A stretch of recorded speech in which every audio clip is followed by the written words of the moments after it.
Hello, beautiful. It's really great to be with you. I want to talk about the future and juxtapose that with the sacred. So the future holds for us many, many changes. As I listen to conversations from futurists or innovators of technology, people in technology themselves, I really see how the future looks nothing like the present. I had said it the other day at a dinner party, like, I'm not sure I'm ready for this level of complexity. I like it here. I like it the way that it is. And I don't know if you have felt the same way. And I'm specifically referring to the metaverse, the way in which our video image can get hijacked and appropriated so that people are saying things that they actually didn't say. It's all computer generated. That technology actually exists right now. And that has many causes of concern.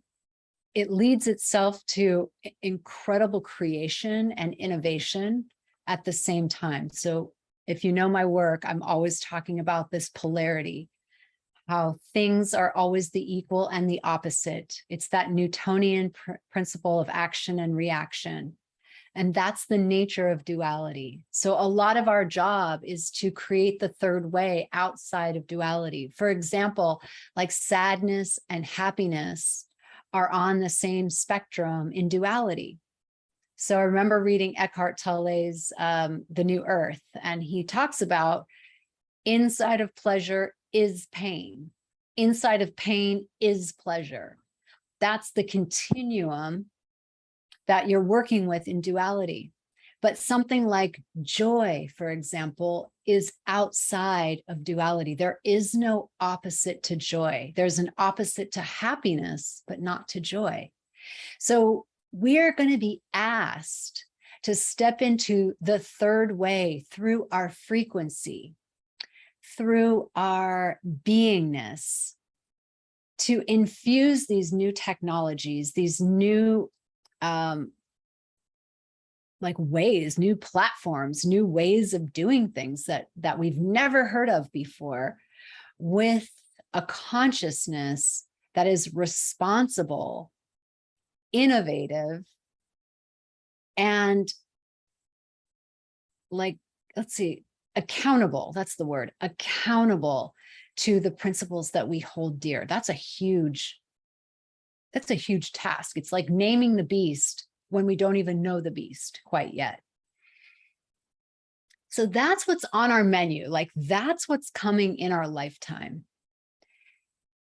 Now, here we are as, mostly in my community, spiritual women, a lot of spiritual midlife women as well, and really not a lot of technological savvy in my community, which we get to support you in growing into. And there's something to be said about the fundamental human need for the sacred. It's fundamental. We can't outrun it. We try to push it away. We try to achieve. We try to get successful. We try to have material things. We try to marry the right person, have the baby, all the having, in an effort to fill a very deep vacuum inside of the human spirit. And what is that? And that is the need for the sacred. That need, in my way of thinking about it, is the need for the divine. Some kind of transcendence, some kind of experience that life is actually bigger than me and it's got me. It's not just enough to be bigger than me, but it's got to include me as part of the fabric of everything. When I get into a state of awe, and one of the things that gives me that state of awe is the aurora borealis. I've never seen it in person, but only in photography. And believe me, I'm going, like that's on my bucket list. So whatever that is for you, think about that now. What is that touchstone for you that gives you a sense of awe? That is your doorway into the sacred.